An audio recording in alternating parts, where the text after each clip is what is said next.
Food. The leader decides when and where to hunt, when it's time to eat, and when it's your turn. Let's watch this little clip with a dog that absolutely believes that it's in charge of meal times.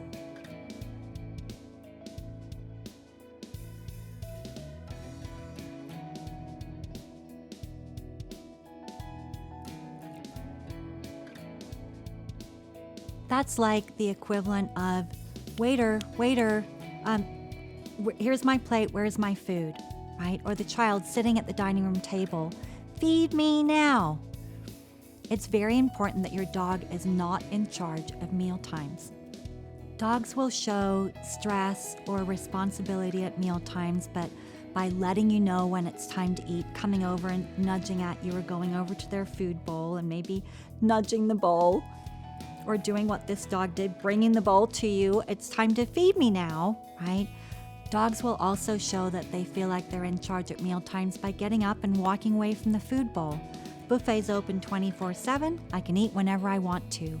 Some dogs feel really nervous at meal times, and they'll lift their head up and look around as they're eating.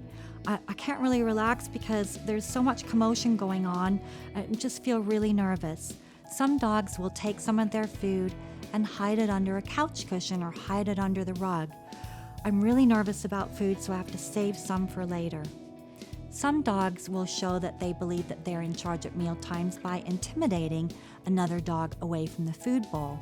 I'm going to eat mine as quick as I can and then rush over to you, intimidate you away so that I can have more.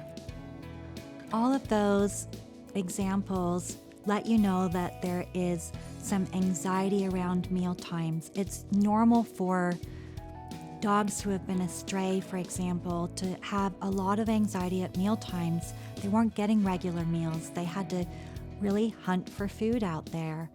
And by changing the way that you feed them, that will give them more comfort, allow them to relax, even eat a little bit slower, because they don't need to worry about where their next meal is coming from. You're the leader and you're in charge of feeding them and providing for them. Bones.